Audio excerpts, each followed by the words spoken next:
Spectaculars, which is the next big thing coming up on Garblag Games.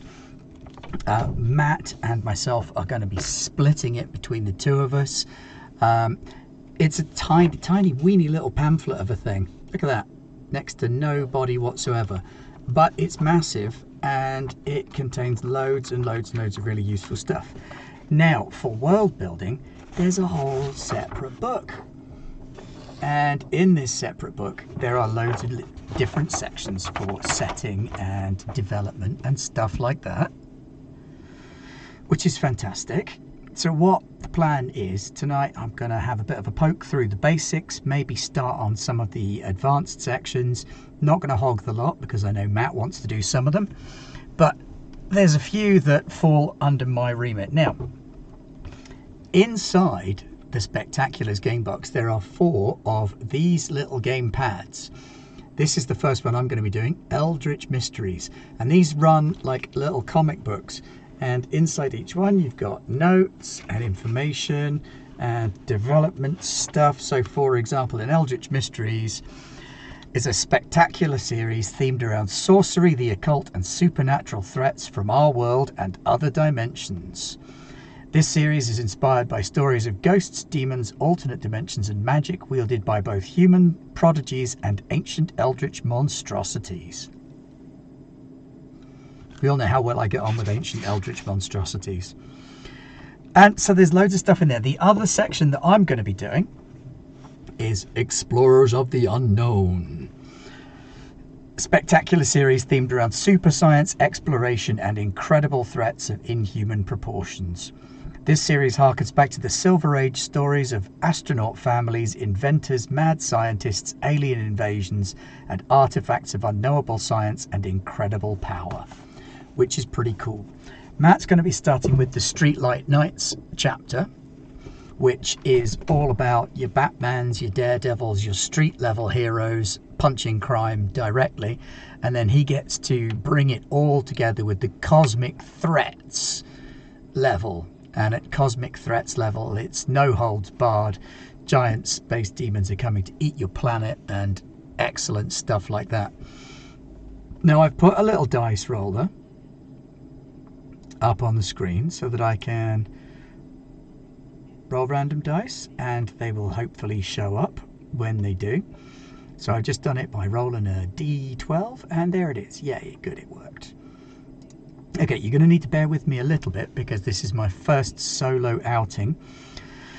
So if I cock it all up horribly and start screaming and panicking, at least I'm in a soft padded room. No, I'm not. I'm in this highly academic library setting.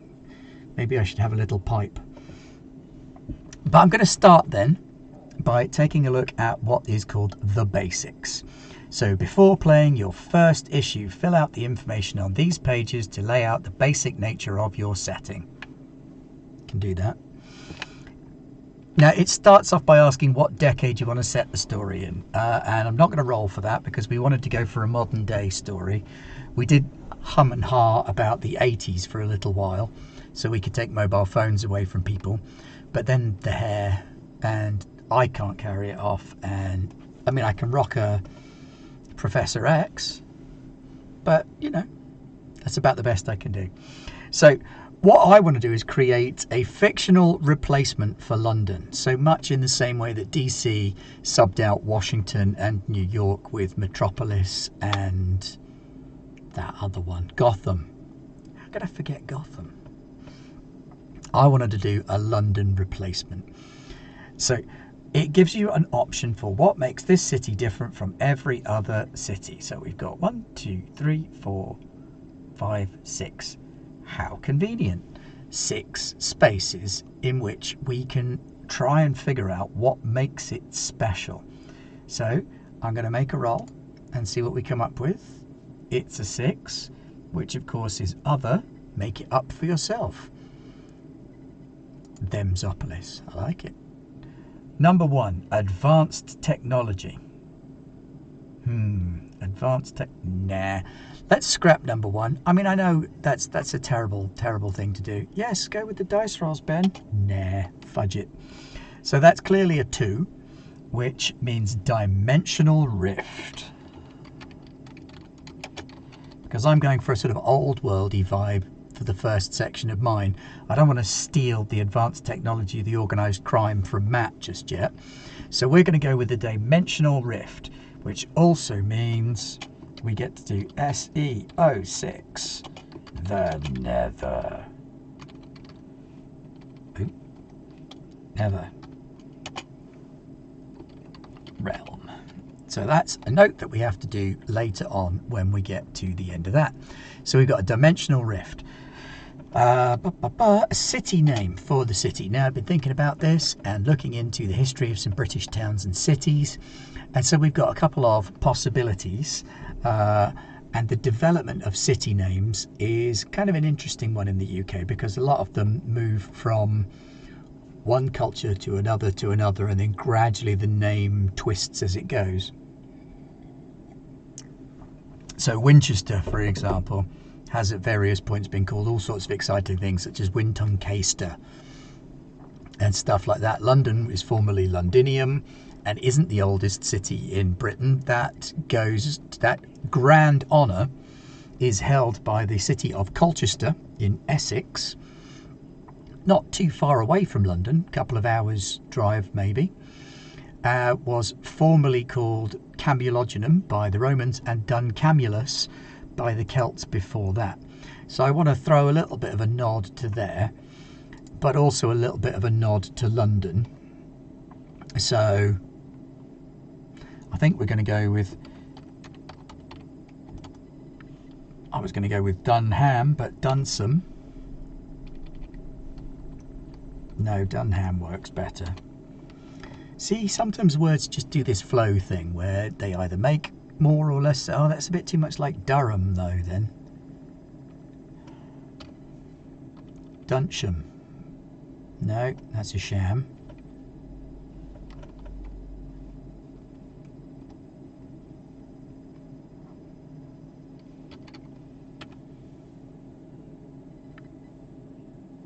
Dundinium.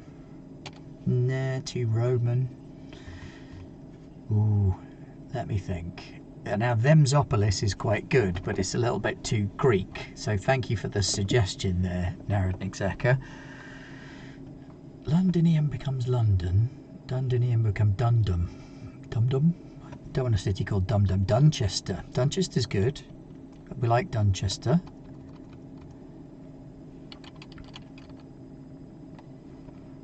In England. Splendid. Now it's going to need a nickname, like New York is the Big Apple and London is the Big Smoke. This could be the medium-sized something else, or Garbagopolis.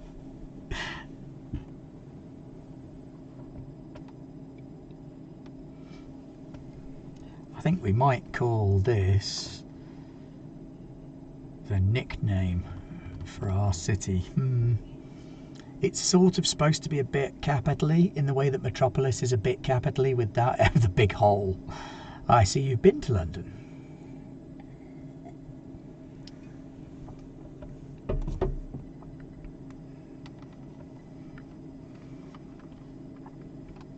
I think we might call it the Old Cow, because quite a few towns grew up on places where there were cattle crossings in the rivers. So the Old Cow, Big Stink. Big Stink is probably a little bit too... Oh, where you been, Big Stink? Where you been up the Old Cow? That kind of works, I think. So maybe the Old Cow, or... We'll have a look at the Big Sink as well, although that's kind of Venice or Amsterdam really, isn't it? Then we need to start thinking about some of the neighbourhoods. The bad neighbourhood, the rough bit. I think we're going to go for the south being the rough bit. So we're going to call it Southend. So sorry, Essex, we're not going to call it Southend. Mind you, if you've been there.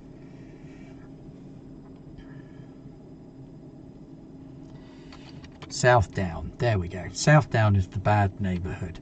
We're going to need a commercial centre, so where all the business is going on. Well, you got like Fleet Street. There we go. To prove it, Sofino was born in Southend, so case for the defence rests. Commercial centre and the financial centre district. Ooh, different things.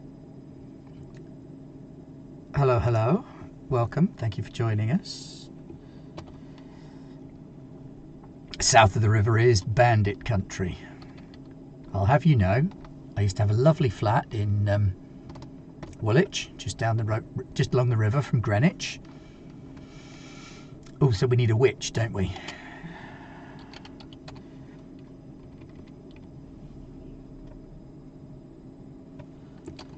There we go, Deswich. Deswich can be the commercial centre, and then we'll put the financial district on a river.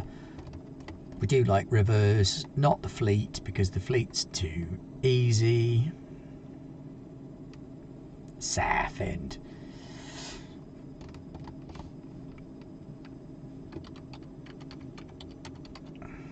The financial district's going to be Sevenside instead of the 7. Hello, Alan Ellis. This is the Spectaculars setting. It comes with a setting book, so you build your own setting as you go. So the system exists and is a real thing. It's a nice, simple, straightforward system with a couple of dice and a bunch of decks of cards. And then part of the world build is this idea of setting up the sort of city in the way that you want it. So rather than just going straight into sort of typical this is the world, it's a bit more collaborative so that you can pile in and get some more of the ideas for what's going on. So what we're doing is we're just doing the world build to live inside the system that already exists, so that we can then run the little adventure comics that come with each one. A word on superhero role-playing games. It's really difficult, I find, to find a good one. I've struggled with a few, schlepped my way through some that are great, some that are less great, and Spectaculars kind of jumped out at us as something that looked really, really interesting, that we wanted to give it a go on Garblag. We're going to try and build in some of our Patreon stuff as well. So as we had with our Feudal Stars Traveller game, we're going to open up some special spaces on our Discord. Oh, I spelled Patreon wrong. That was clever.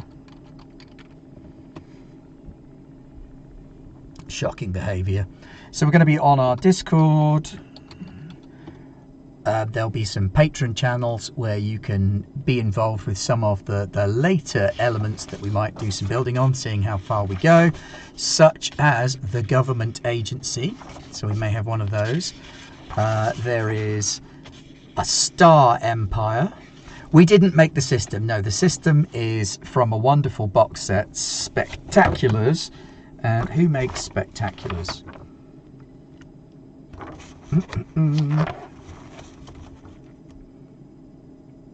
I cannot see on that book. It's Scratchpad Publishing. Created by Rodney Thompson.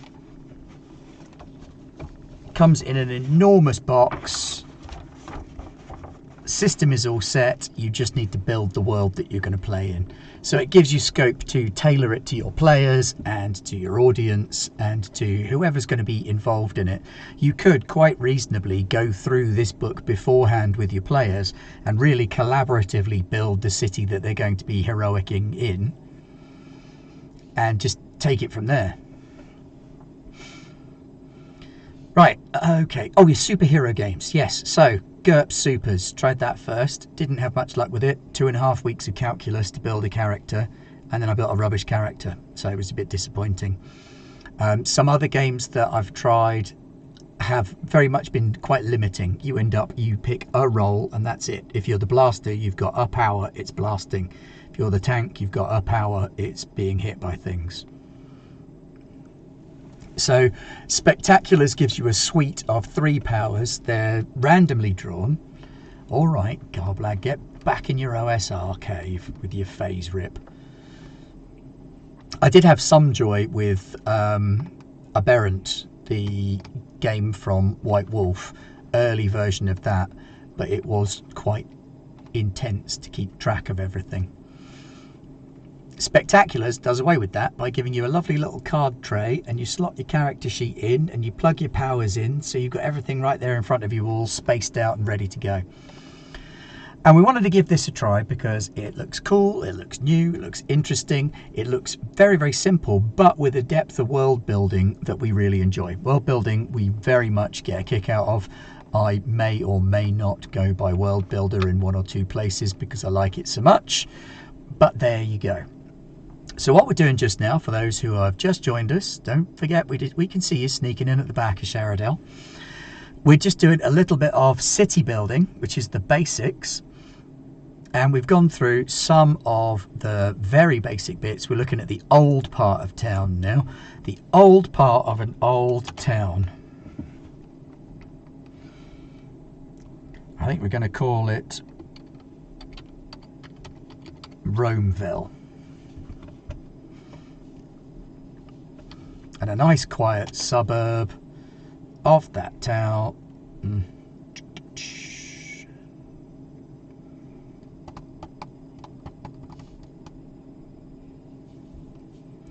About a quiet suburb of a very British place, so we want something leafy, possibly green sounding, something to do with plants and trees. Pick a tree. Trees that grow in the UK. Oak's always a good one, so Oak Grove is our quiet suburb. Pleasantville. Isn't Pleasantville terrifyingly dystopian? Grimsbury, says someone who's never been to Grimsby. And a trendy neighbourhood. Oh, Oak Hallow, that's quite nice. So yeah, let's sub out our Grove for a Hallow. Good thinking. And this is why we're doing it on stream, so we can get some of that feedback as well from other people. A trendy neighbourhood. Something town.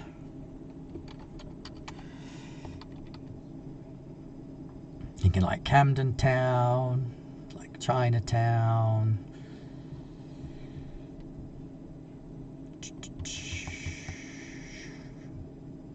Trendy neighbour. Ooh. Oaktown. What do you think this is? South Central?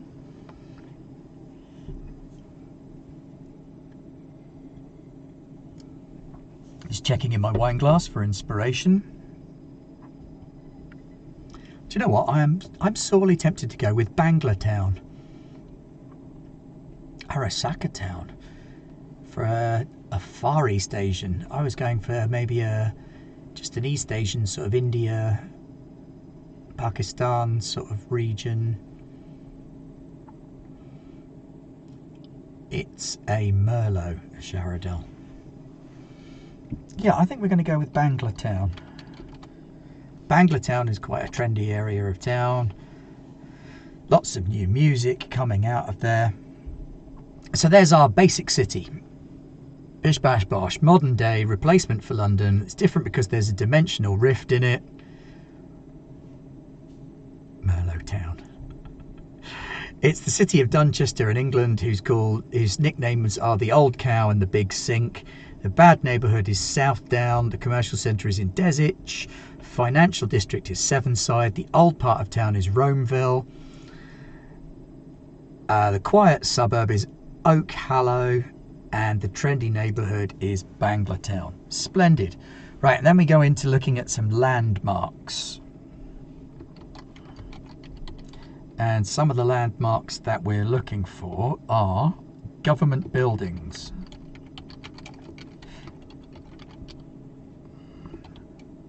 Oh, building. Whoops. A historic building. Oh, I like it. All the kids called Bangla Town Banging Town.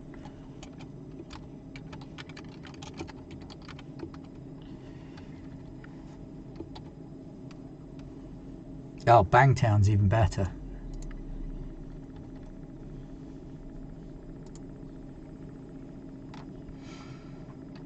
So we got a government building, a historic building, an iconic skyline. Ooh, feature. Love it. That's just ripe for destroying in a climactic battle. A sports arena.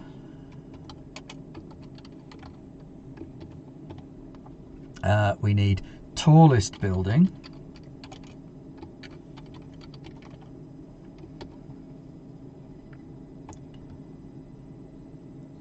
A tourist attraction.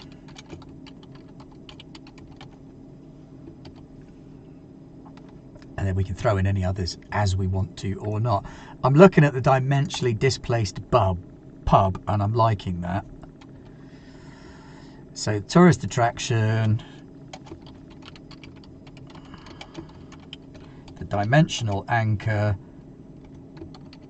free house. Where is it today?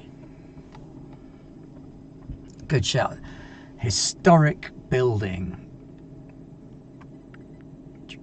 So we've got a couple of suggestions. We've got an abbey, Dunchester Abbey for a nice historic building.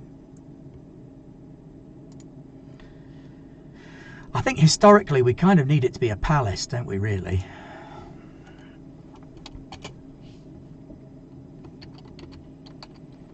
Given that we're going for a London alternative.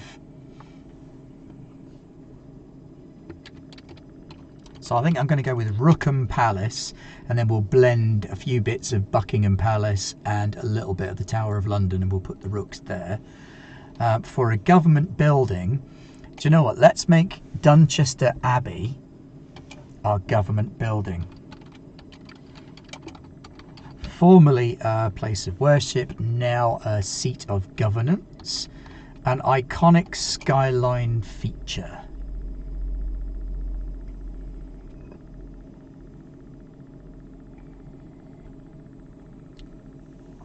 Something to rival the Eiffel Tower, Washington Memorial,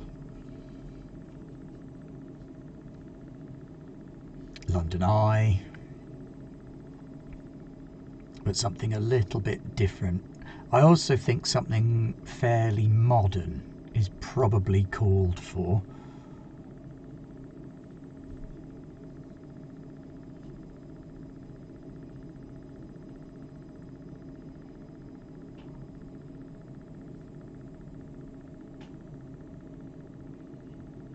I wonder.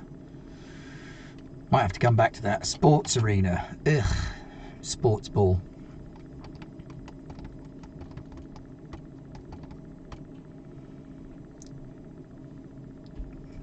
The Leaning Towers. It's a good shout, Onamichi. Are there any wealthy a-holes that have a tower named after them? I think the tallest building can be the Blade. That's a good shout.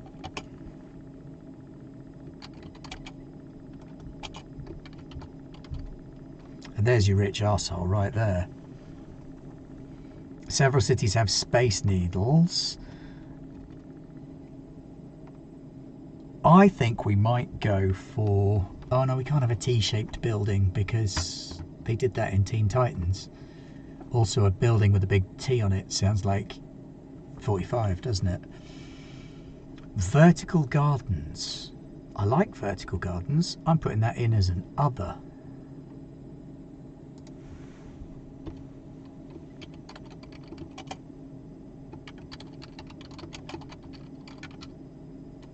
Fens. Ooh, an iconic skyline bridge. Yes, of course. Now, where's our crossing? So we can have the Seven-Side Bridge. That's a nice idea. So we've got Seven-Side Bridge in our city, right next to the financial district. We're starting to get some geography coming in. Sports arena. I don't know a lot about sports ball, so I don't know if any of you do, but I know that a lot of our stadia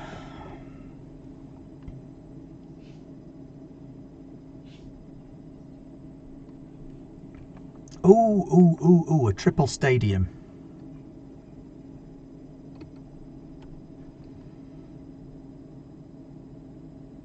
Sports. One for each. Yep.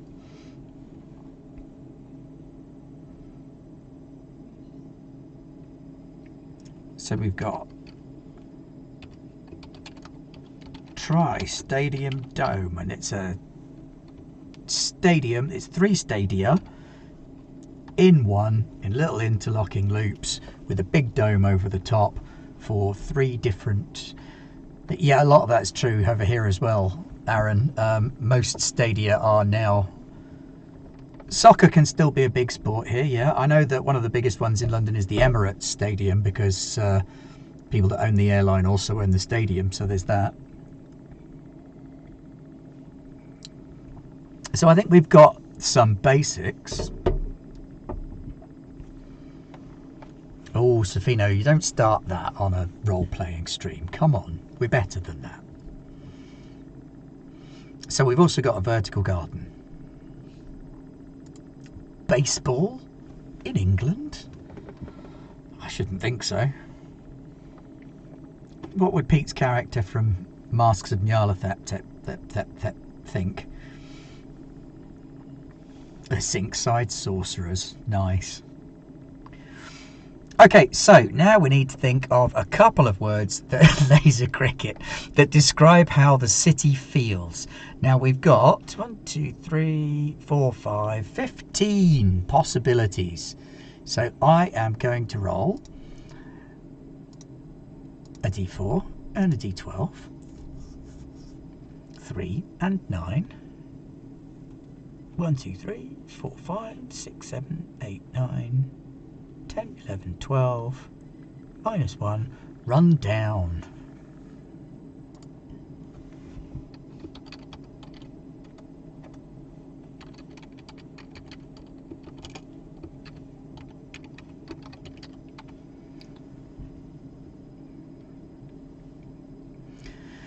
So we're going to have a bit, run down is a good descriptor.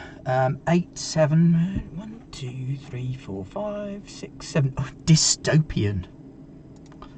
Everybody's favourite word. I do like the word dystopian. And we'll go for one more. What we got? What have we got? What have we got? Ooh, 1. Anachronistic. Nice.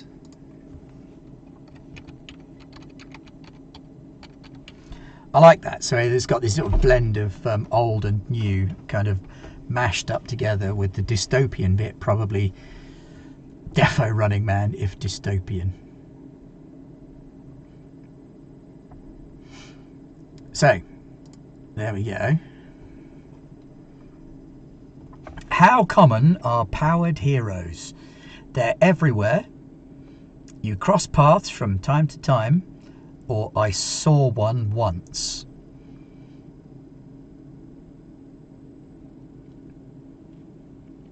So I'm going to roll a d3 and see what we get. You cross paths from time to time.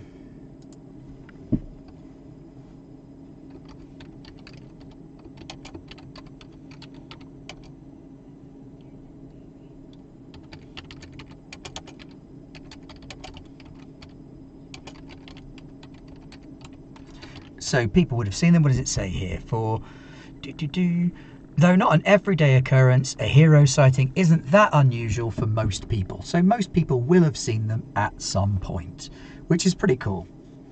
So oh, it's, oh hey, cool, look, it's.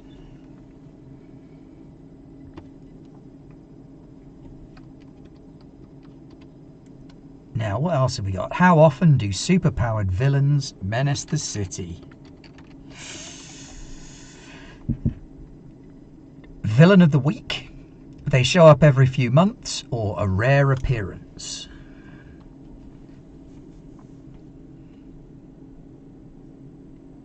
Every other day you hear about a powered menace engaging in criminal activity, and the average person may even have been a bystander in such an event. Second Friday of the month. Bloody villains. Now this is coming up as a rare appearance, which I kind of like actually, because with rare appearance villains you can make them a little bit snackier, and I think with the Eldritch section what we're looking at is going to be the old rare but super powerful villains. Now they might be lower powered ones that appear more commonly, or just minions and followers and things like that. We're getting into J. Jonah territory now.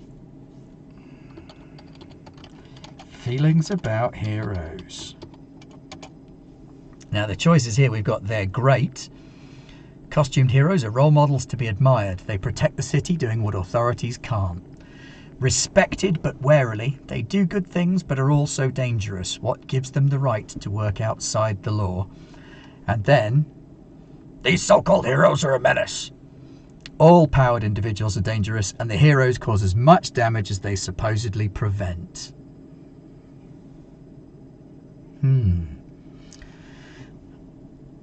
Let's see what Mr. Diceman says.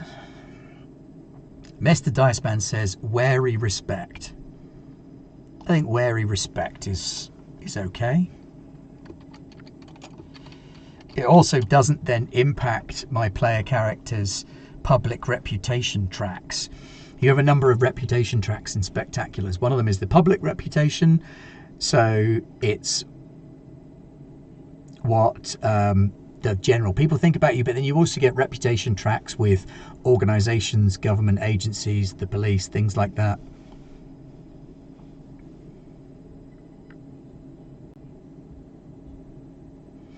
So we got wary respect for the old heroes. That's a good thing. How do the authorities? The authorities think they render a noble service, think they're loose cannons, or think they're all criminals. What do you think, government? The government thinks they're all criminals. I like the idea of Sharadel that the authorities would have some supers in their employ, so maybe licensed supers. That works quite well with somewhere between loose cannons and all criminals.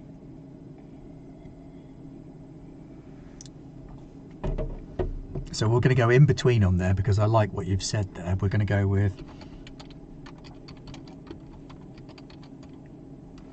licensed supers are okay. How does the media portray powered heroes? Are they celebrities, centres of controversy, or do they fearmonger them? That's an interesting split there.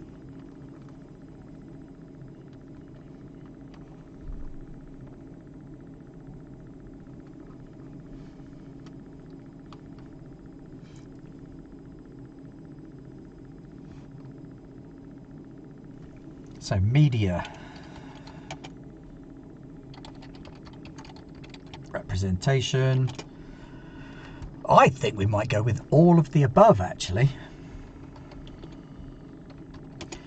So they are celebrities,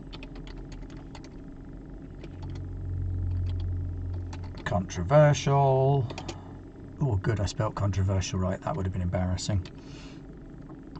And feared. So you've got your hero magazines checking them and trying to take pictures of them for your Hello Super magazine, but then you've also got the once again such and such intervened on a police case to cause chaos. So we'll have some celebrity, some controversial, and some who are feared.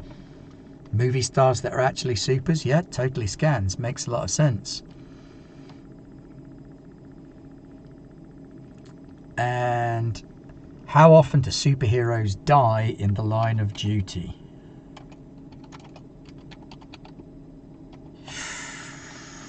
I don't know. It depends on whether we're going Golden Age, Silver Age, or more recent stuff where they just die all the time. 3. It happens now and again. Yeah, so we can have sort of a big dramatic death every once in a while. There have been fatalities, but we try to avoid them where we can.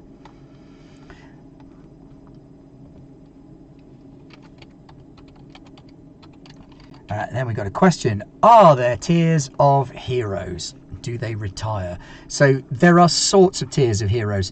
The different games take it in different ways. So for example, Eldritch Mysteries takes your heroes and it puts them up against the unknowable entities and weirdness. And Explorers of the Unknown takes them and puts them against super science and aliens and things like that. Whereas Streetlight Knights is punching street level criminals. So technically you have to look at scaling powers a little bit.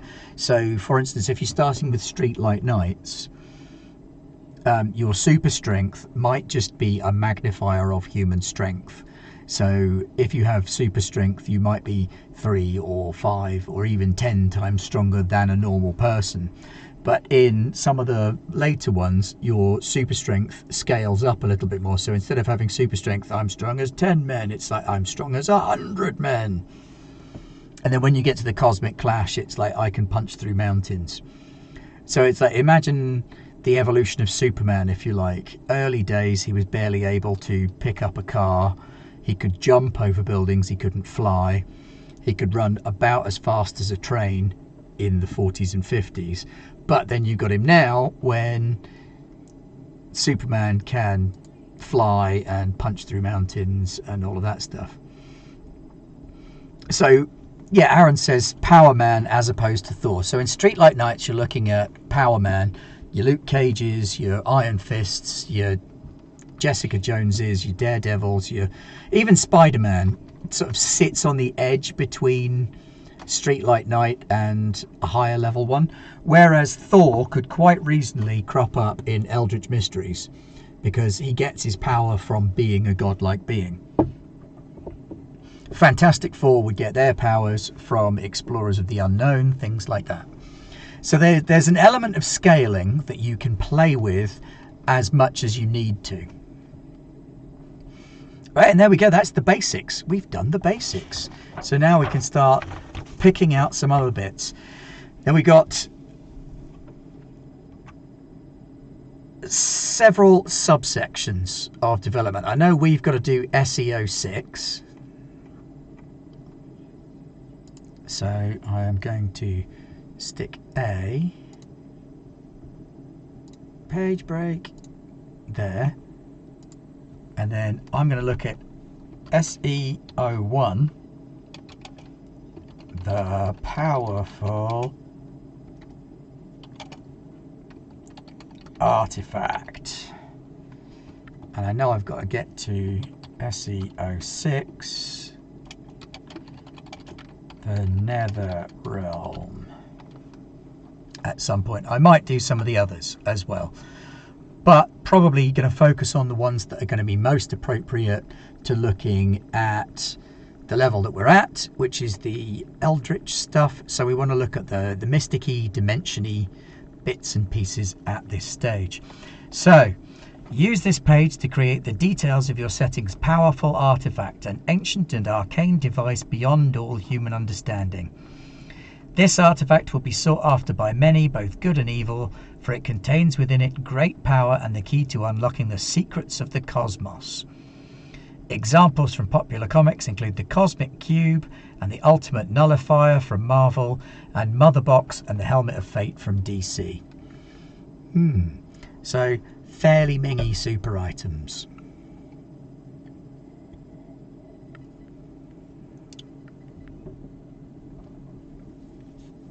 And since I'm starting with Eldritch, I think I might go for a staff. Ooh, Lefay Medallion. That's pretty cool. Dimensional Donut. We'll put that on a back burner for now. I think Staff of the World Tree.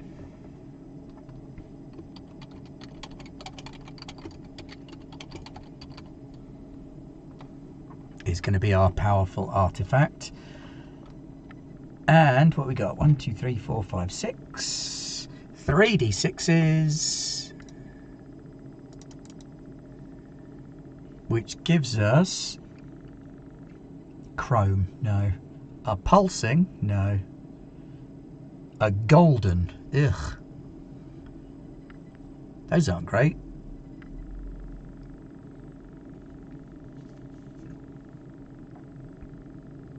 Orb, cube, dodecahedron, talisman, egg, shard. Thrumming. Thrumming is good. I think we might need to go for the old classic of glowing, though, really.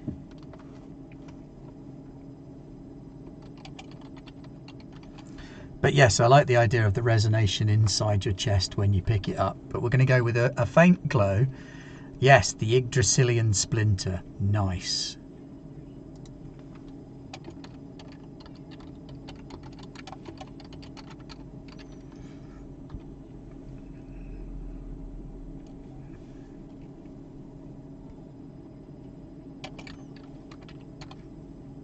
A glowing branch.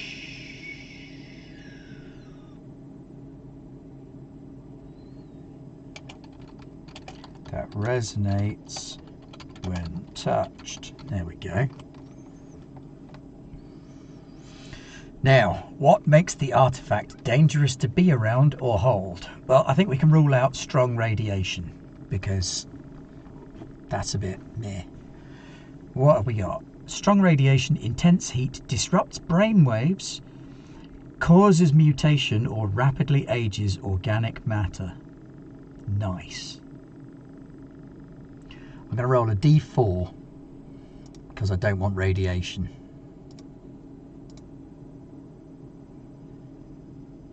Disrupts brain waves.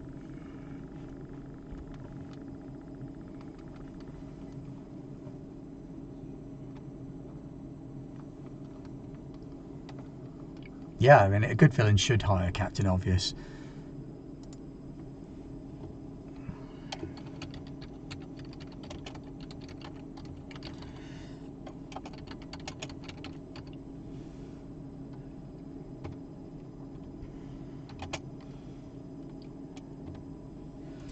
What makes the artifact impossible to control and contain? It requires a rare element. It's capricious. It is a perpetual target.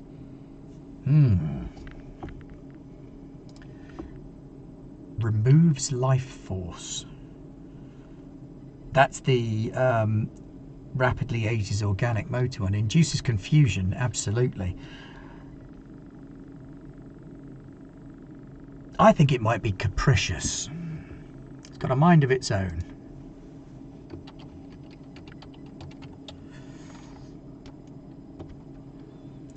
What is the artifact's most obvious power? Is it an infinite energy source? Does it warp reality, genetic alteration, time manipulation, gravity control, psychic domination, or antimatter or dark matter containment? Probably not that last one.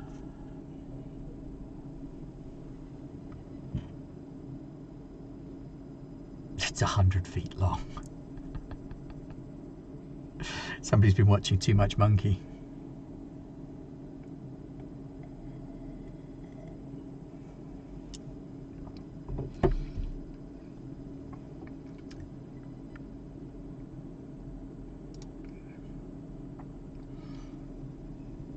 Psychic domination.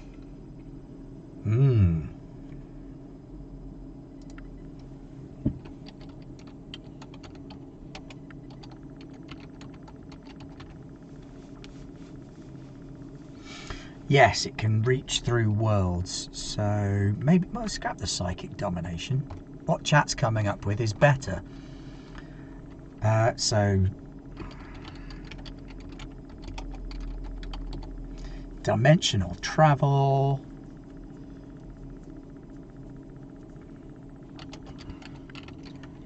Summoning. What else have people been saying? Reality damage. I like it. So there's our powerful artifact, the Staff of the World Tree. then I'm going to skip SEO2, which is the Super Science Lab, because that's one that we can worry about at a later date when we're starting to look at Explorers of the Unknown. It may well be that a lab gets mentioned in an episode and then we can pull that name in. So what I am going to look at though is SEO3. SEO3 is the government agency. So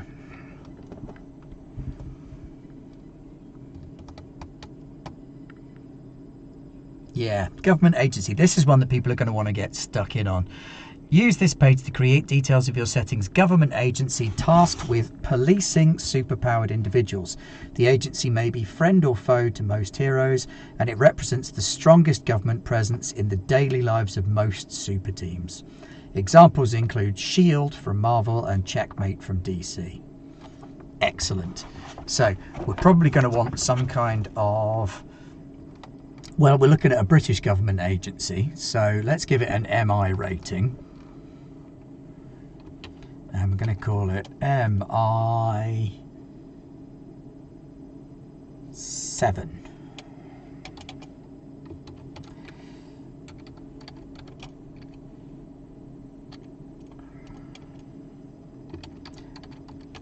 The Ministry of Extranormal Affairs.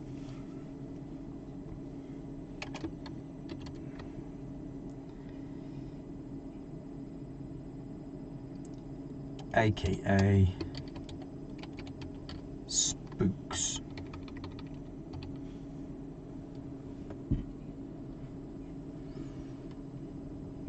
I like the Ministry of Extranormal Affairs. That's definitely going in the book.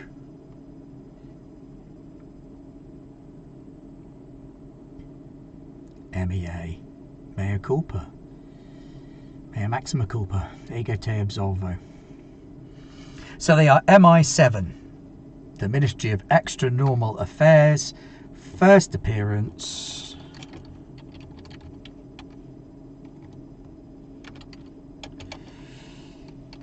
TBD, because they haven't done yet. What is the organization's core mission? Are they assisting heroes in securing villains, monitor all superhuman activity, tamp down on all powered individuals, or enforce registration of superhumans? I think monitoring all superhuman/supernatural activity.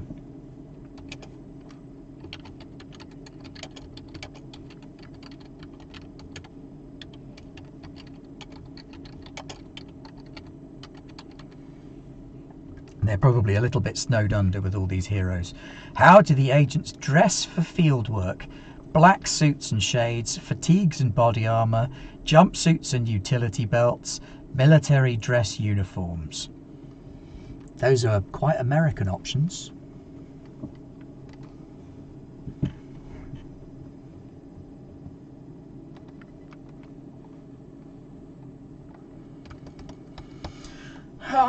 Tailored suits. Yes, I think tailored suits.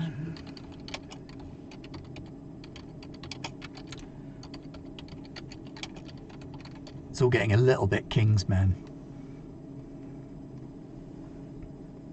Oxford's not rogues.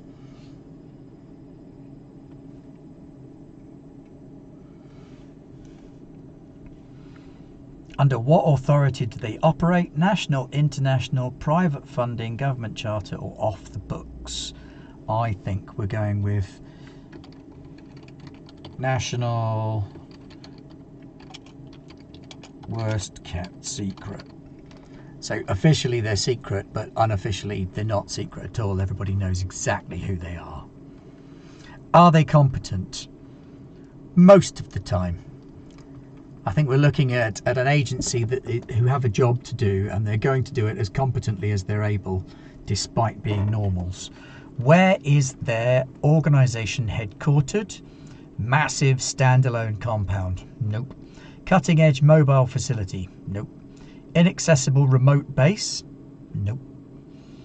Discrete urban offices? There we go. Terribly British.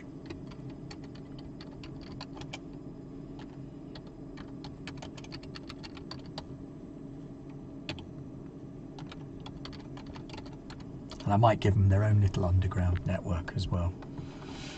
What is the organisation's most notable advantage? Far-reaching surveillance, military mobilisation, hyper-advanced technology, network of deep cover agents. None of the above. I think I might go with cache of magic items, actually. Headquarters in Milton Keynes. It doesn't get much more nondescript than that. So it's like hyper-advanced technology. Did MI7 used to be a thing? Thanks, Bubble Reg. I did not know that. That's good to know. Press censorship and propaganda. It'd be an interesting outgrowth. We've got to hide this, we've got to hide this, we've got to hide this. We can't hide this anymore.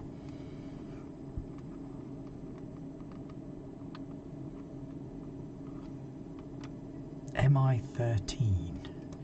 I think we go with MI7. It's an outgrowth of MI7. So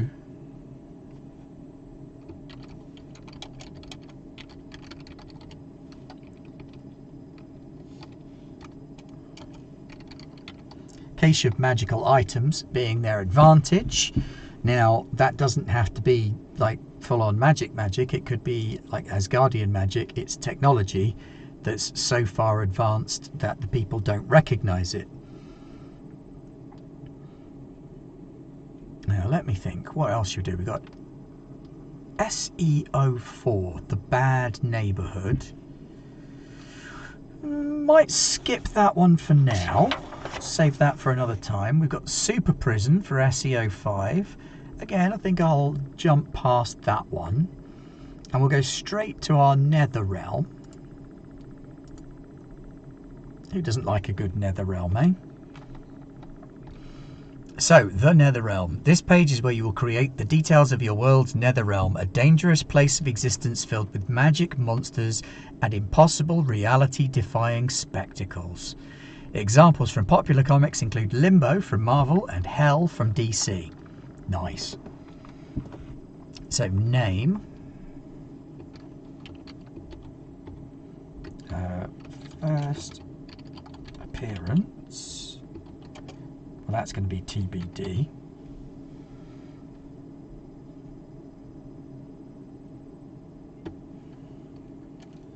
And then we've got fundamental nature.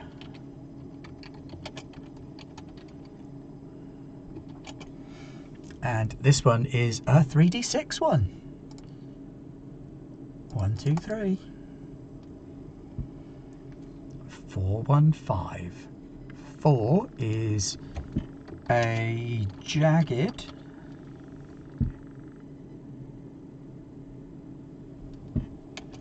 hellscape is 1, and 5 of eternal night. I like it. A jagged hellscape of eternal night. What would you call a jagged hellscape of eternal night?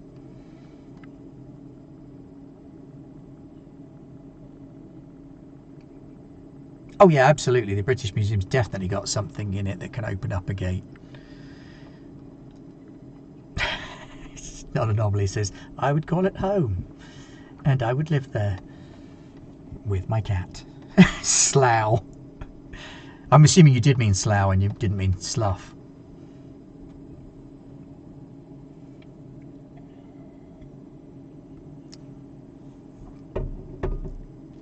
Ooh, the anthem. I like that. That's pretty cool.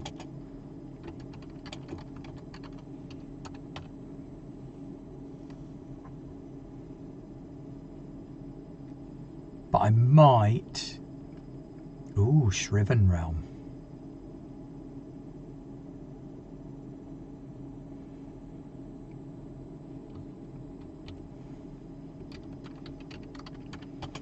The Shriven Anthem. There we go. Nice little bit of compromise. Everybody loves a good shriving.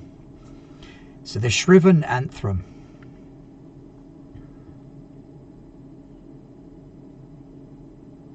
Nice, I like it. Its fundamental nature is a jagged hellscape of eternal night. What feels strangest to humans? Oh, I like it. The Shriven realm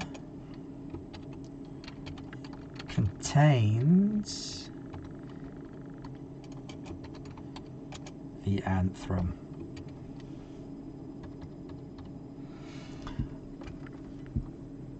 What feels strangest to humans who go to this realm? Escher-esque geography. Willpower bends reality. I love that. I do like my psychically morphic environments. Surreality. Too easy to get carried away and make everything a Dali painting. Impermanence. Resistance to change. Dimensional crossroads. There's a lot of good choices there. I think I'm definitely going to put in willpower bends reality.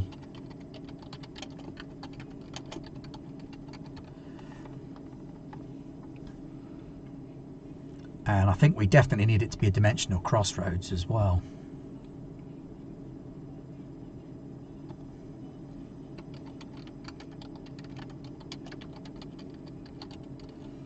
That might be what the anthem is.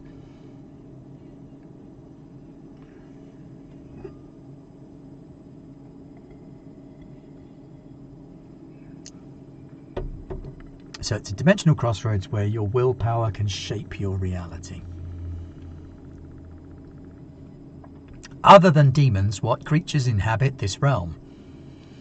Near humans. The plane is a true alternate reality and human-like beings live here. Monsters.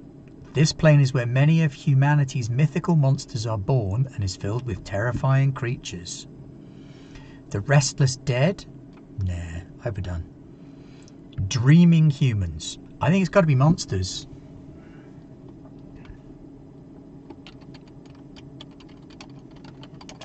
Because if willpower bends reality, then if you believe in monsters enough, they're going to be there.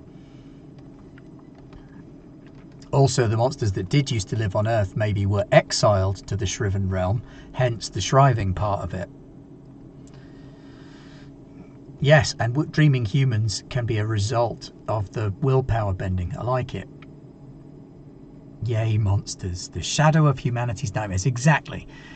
That which we remember and fear and have all but forgotten.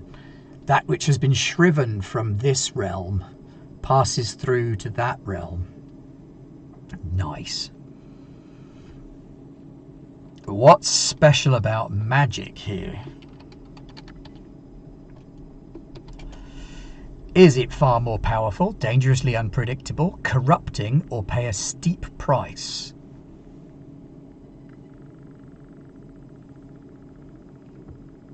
I genuinely can't make up my mind on that one.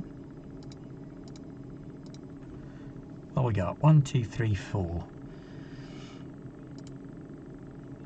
There's one part of the Shriven realm that's just monster high. A steep price. I like it. Magic comes with a steep price. But the trade-off for that is that magicians would naturally have a strong will and therefore can exert their will on reality without casting magic.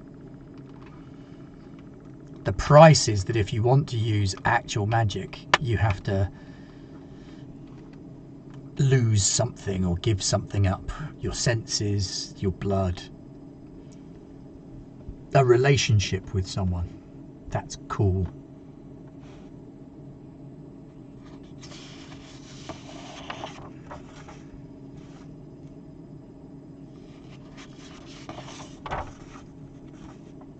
Nice. Right, so what have we got? We've got on to 4 pages. We've got SE1, 3 and 6. So we've got a few things coming along nicely. Do I want to do the Lost Civilization? Safino wants me to do the Lost Civilization because it mentions the pariahs. Oh no, here we go. SE11. That's what we want next. The Parallel Dimension.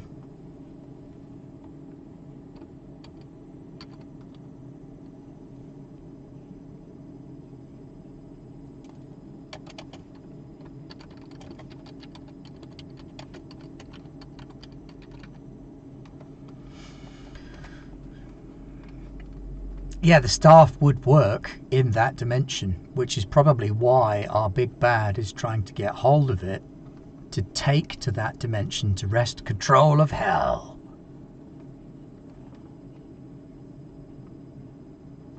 Hey, no problem, Safino. If you haven't bought Pariah by Safino, you probably should. It's available on Places, and it's actually a pretty cool Neolithic Stone Age OSR trip into various fungus eating, where treasure is you find a rock that's different to other rocks. So, parallel dimension. Use this page to create the details of your setting's parallel dimension. Unlike other dimensions and realities, which are more like separate inhabitable worlds, this parallel dimension is merely a different facet of the physical universe, normally inaccessible to humans but reachable through advanced science. Examples include the Negative Zone and Quantum Realm from Marvel, and the Phantom Zone from DC.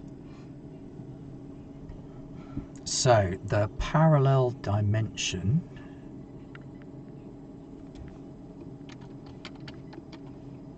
name, first appearance. First appearance remains TBD.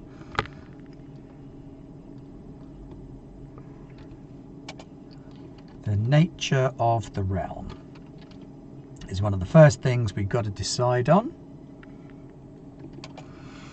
Is it a shadowy reflection, a microscopic realm, abstract space, an uninhabited mirror world, a macroscopic realm, or a ghost dimension? Spoopy.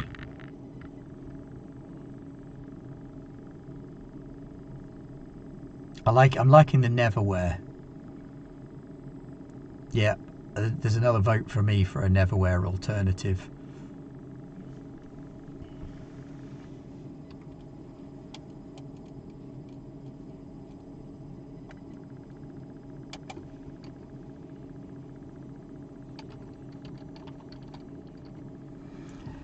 And I think we're going to call it Other There, as an homage. The parallel dimension is the Other There, and its nature is, I guess that's a shadowy reflection / mirror world.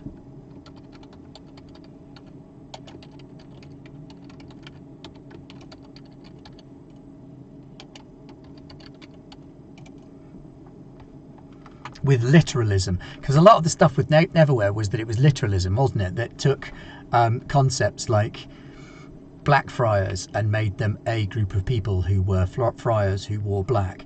Seven Sisters were seven sisters, and it was very, very much like that. So we're going to put some literal elements into Other There. Nice. What is the danger of this dimension? Is it getting trapped, eroded humanity, or parasites?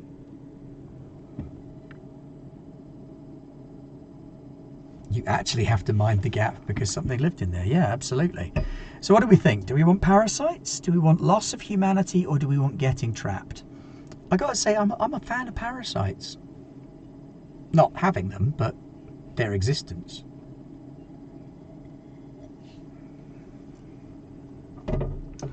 So I think I might go with getting trapped and parasites.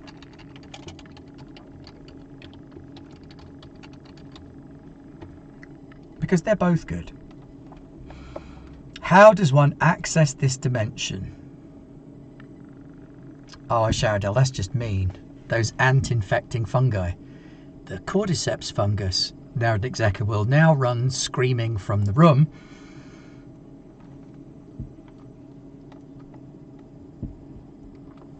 As it reminds him of our Those Dark Places game. So, it's got to be portals.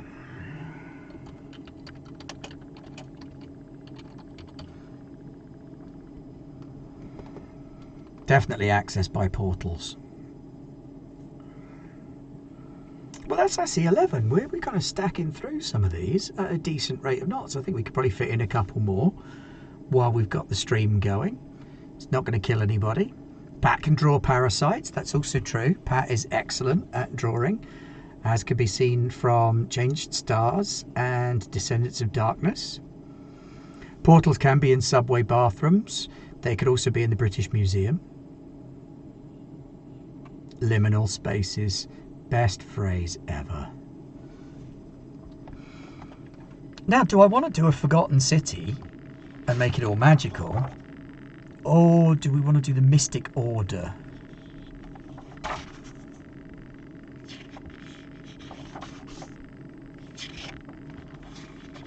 Or... there's a lot to get through. 22, 24...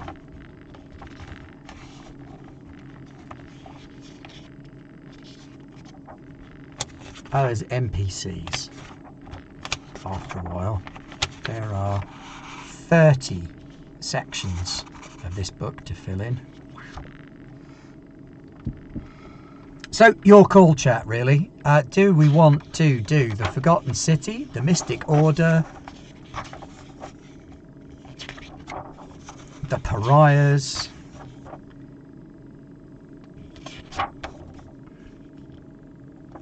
which one of those do you fancy the most? Or we can try and do all of them, see if we can fit them all in. You know what, let's go hog wild. Let's do that. Let's get crazy. SE12. The Forgotten City. Now this one kind of writes itself a little bit, because one of the things is that it's about being a magical centre. So we need a name, we need a first appearance, which of course is going to be TBD. And then, in Prime, it was the apex of an ancient civilization. Then we have to go back and do SE09, the Lost Civilization. Was it ahead of its time? Was it a magical centre? Oh, magical centre ties in with 6 and 11, so that's good. Industrial, I think it's got to be a magical centre. Was it also the apex of an ancient civilization? You would think that several mystic orders would exist. So they can be, but we're looking for like the one that is going to have most impact on the heroes. I think in its prime, the city was the apex of an ancient civilization and magical centre. Ooh, Famorgana, I like it.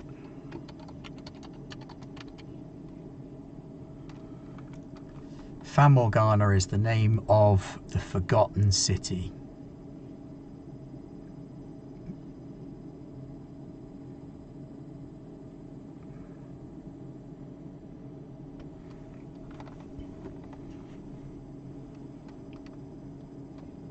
Might have other names in other cultures, so it could be Atlantis, it could be Mu.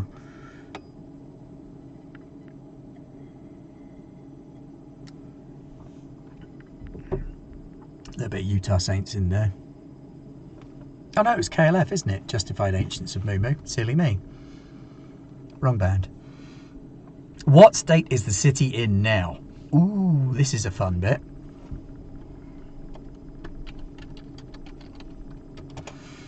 So, what state is this in? Is it dangerous ruins? Is it pristine but abandoned? This isn't Stargate. Is it preserved by disaster? So a disaster happened that has sealed it off from the rest of the world. So we kind of got to pick between dangerous ruins or preserved by disaster, really. I think preserved by disaster's got some mileage, because then you've got your portals in and out potentially.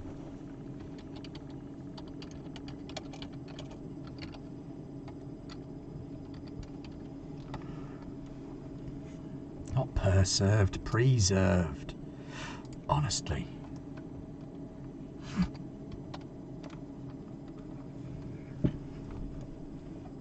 People could still potentially be there in a state of eternal sleep or suspended animation. And oh look, the next question is, what hidden dangers lurk in the city? Let's find out if it is marketable as a holiday resort. Hidden dangers. We got radiation. Boring. Oh, magical radiation's not so boring. Disease. Ooh, everybody's wiped out by disease. Monsters. Degenerate inhabitants. Traps and natural hazards. I think we all know what we've got to go for, really, haven't we? I think we all know that it's got to be degenerate inhabitants.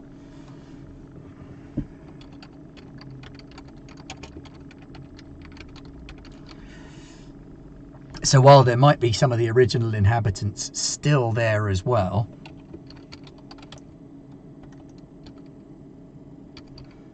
preserved in amber or suspended animation or something like that, the ones that didn't manage to get to the stasis sections would have ended up degenerating over time.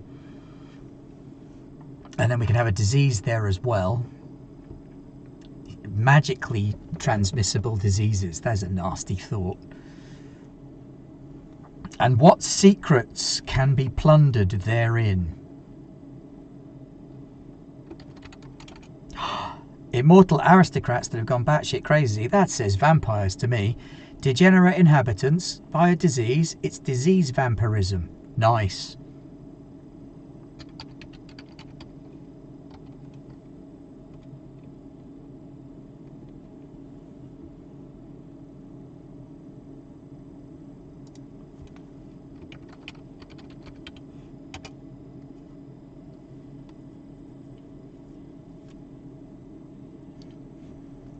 I resemble that remark, Aaron. Calling on poor old Tintin. He's not the man he used to be. What secrets can be plundered from within? Advanced technology, artifacts of magic, wealth or resources, or forbidden lore? Secret to true magic. I think it's got to be forbidden lore, hasn't it? And some artifacts as well.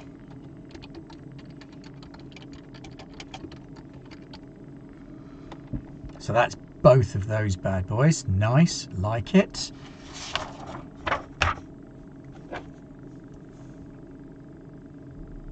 The stick from the tree, a manual. You could plunder the secret of hubris from within.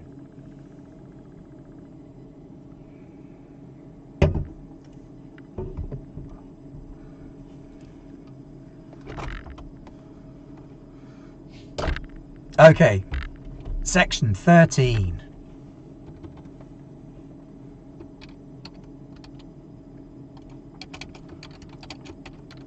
The Mystic Order.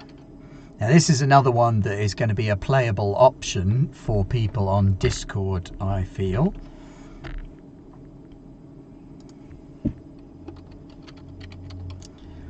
Members of the Mystic Order that keep their eyes on what's going on with magic and mystical shenanigans in the world. And their name will be something, and their first appearance... TBD.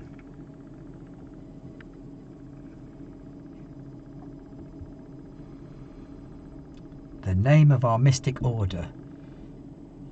A group that, this is the world's most prominent mystic order.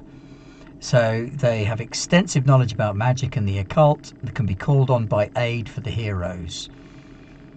Examples from popular comics include the Masters of the Mystic Arts and the Iron Fists, both from Marvel. Hierophants has some mileage, but Hierophant is more of a rank, so maybe there's a Hierophant at the top of this order.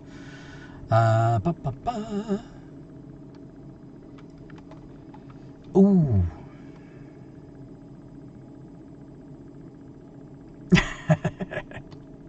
Asked on Twitter, how do you start a secret cult? Response, not going to lie, we're off to a bad start.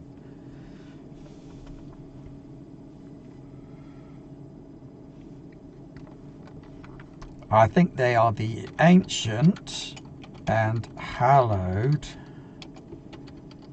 order of the shrouded moon.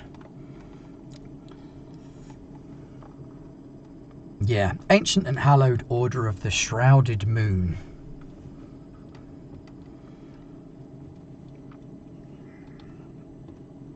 Now, let's find out a little bit about them.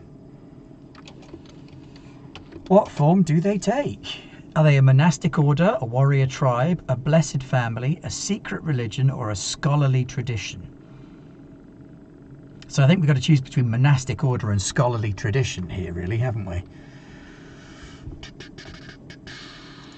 Or they could be both.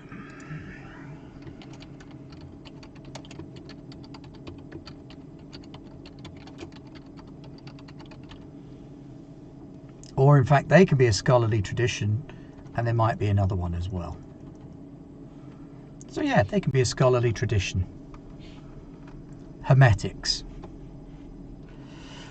What is the sacred mission of the mystic order? Is it the preservation of knowledge, the guarding of secrets, the training for conflict, or sorcerous sentinels?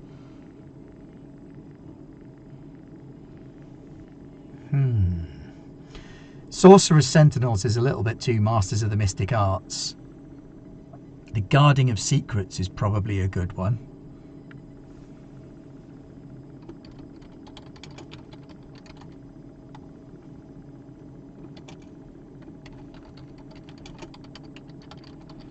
So they're not necessarily magically powerful themselves, but they know a lot about it. So their job is keeping things secret from others. Now they don't operate from the hidden city. Oh no, that's the Forgotten City.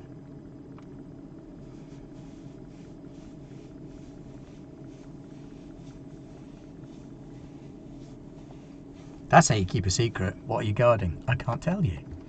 From where does the Order operate? Do they have a hidden city, an urban sanctuary, a remote temple, or a pocket dimension? What does the dice say? The dice says an urban sanctuary, which would explain why they're being developed at the same time as the London setting.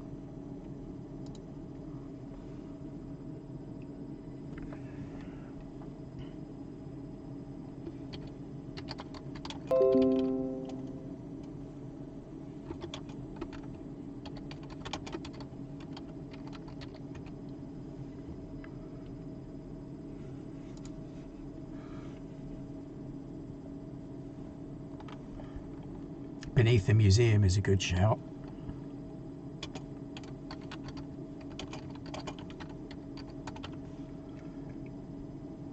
And what is the Order's most valuable asset? A great library, a vault of artifacts, a nexus of power, or a superior leader? I guess superior leader is just asking for trouble.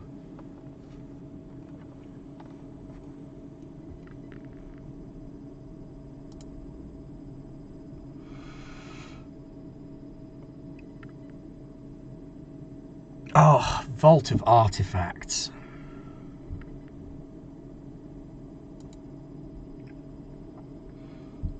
No, you're right. I'm seeing a lot in chat for people talking about knowledge. So I think the Great Library is the way to go. They've got the knowledge that you can go out and get from them rather than magic items. Okay, cool. That's our Mystic Order.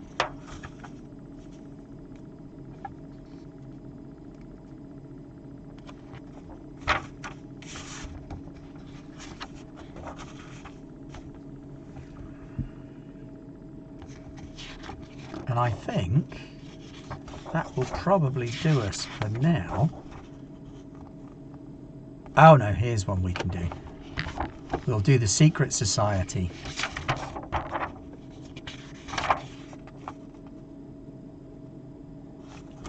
Secret Society, SE25.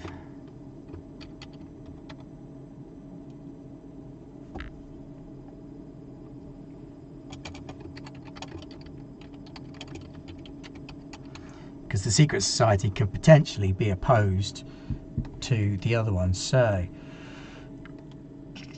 nefarious or selfish, hedonistic or zealously devoted to some ancient creed. Nice.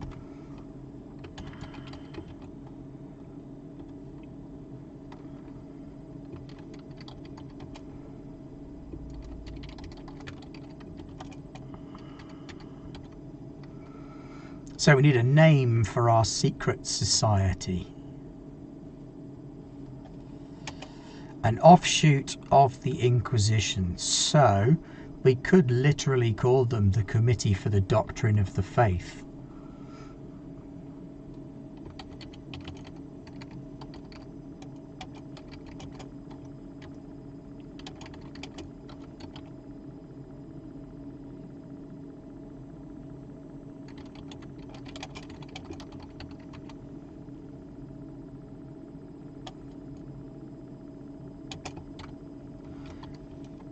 AKA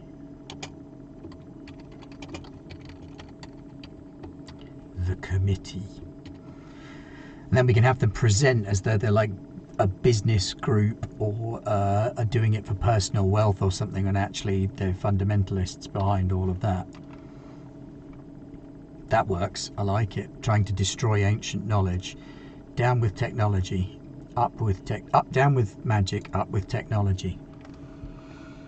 What kind of group makes them up? Wealthy social club, political or cultural vigilantes, conspirators, fraternal order, religious order. Well, they're a religious order.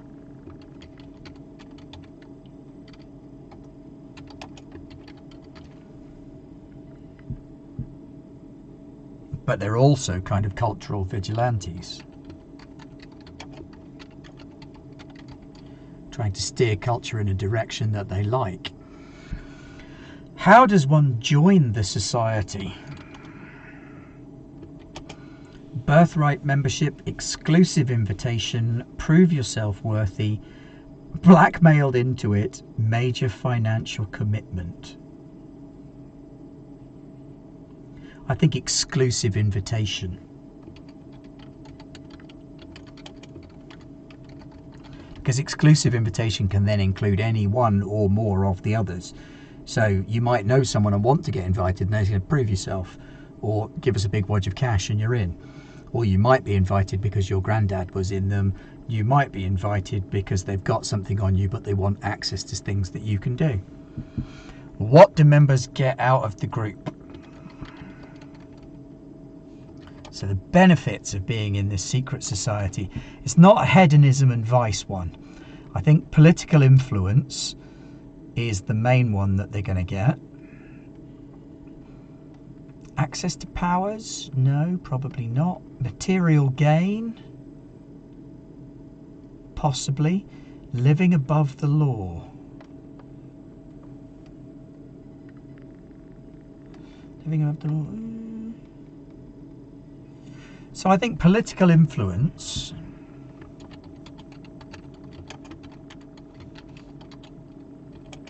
material gain, and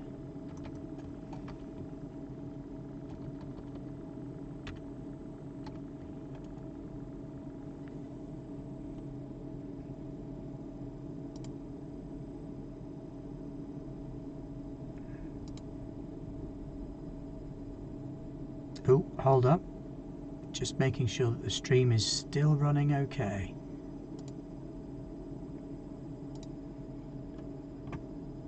I've had a momentary hiccup on Twitch. Please work, please work, please work.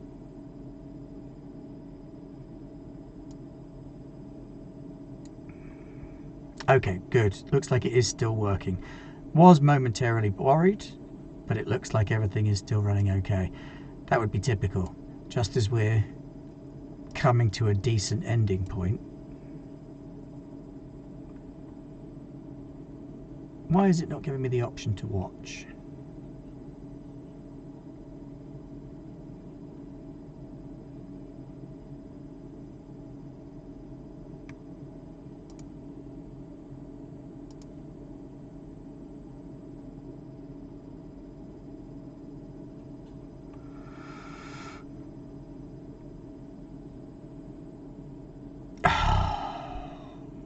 Every so often it does this. I'm going to keep talking in the hope that nothing's gone horribly wrong.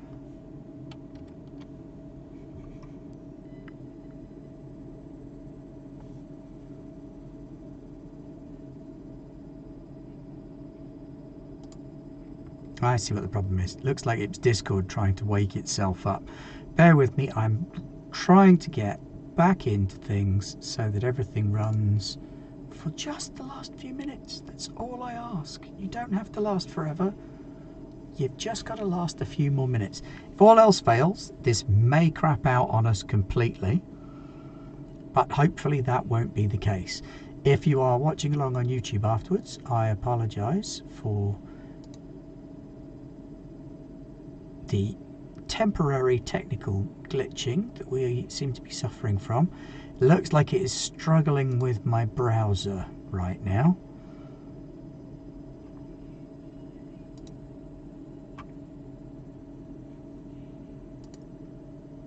So I'm just going to close my browser, which has lost my dice roller, but we don't need it anymore, and I've got some actual real dice in front of me. I do, however, want to make sure that the stream is still running. So I'm just going to do that right now and keep talking in the hope that things are working fine. Now, according to Twitch, I'm back in the game, I'm back in the chat room, and everything seems to be running okay. Should be moving, not looking like, oh, I'm looking like a bit of a chunky, grumpy chap right there.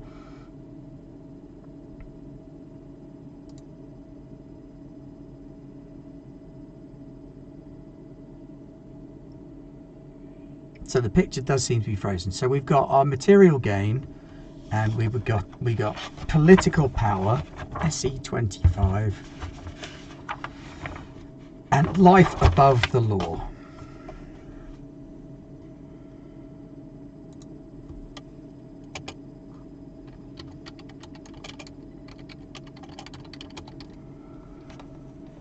So I've popped that in now. Oh, I see what the problem is. It's lost my connection to the Zoom meeting as well. It seems to have dropped everything out of OBS. So what I'm going to do, I'm going to wrap it up there, because otherwise I have to shut everything down and restart everything just to finish off the last few little bits. Thank you very much, everybody, for coming along and joining me this evening. A little bit of a short one, but not a problem. We've covered a lot of ground. We've had a little bit of an introduction to Spectaculars and what's going on there. We've gone through some of the ideas. You've given me some fantastic material to work with on building our Spectaculars world that I can share with Matt, and Matt can share some of his back with me, and everything's looking pretty groovy. Join us on Garblag Games for the rest of the week, in which we have got tomorrow double whammy. Tomorrow is Worlds Without Number, followed by Escape from Skullcano Island. So come and join us for that. We're starting our Worlds Without Number game tomorrow. Skullcano Island, they're continuing tomorrow night. Then on Wednesday, we've got Once Upon a Time in the Old World, which is back on this week, I think, because it wasn't on last week. If not, then it's not on this week because it was on last week. But I think I've got it the right way around. Aaron can correct me in chat if I'm wrong. Thursday, we've got... What have we got on Thursday? I genuinely can't remember. Thursday. Stuff and things. Oh, of course. No, that was last week, because that's Soulbound, which is finished now. So we finished Soulbound on Thursday. And then this week on Thursday we've got something else. And then Friday we may have another Those Dark Places stream, or we might have a little bunch of people coming back on to have a go at some more Spectaculars stuff. Oh, of course it's Alien on Thursday. That's why I couldn't remember. Because on Thursday, Millie is running Pete and a crew through Colonial Marines adventure for the Frontier War. Spectacular stuff.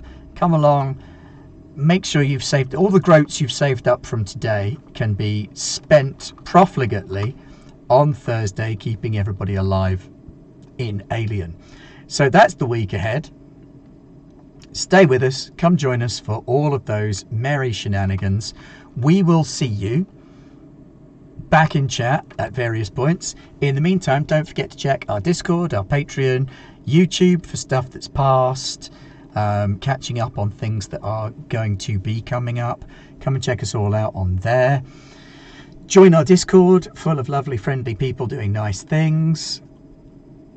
Join us on Patreon, get loads of free stuff, or throw some money our way and join in with some of the spectacular stuff we've got going on there.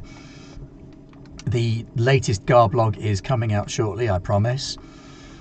We're going to be starting Spectaculars in June. Whether we're starting both parts in June or just one part in June, we will wait and see.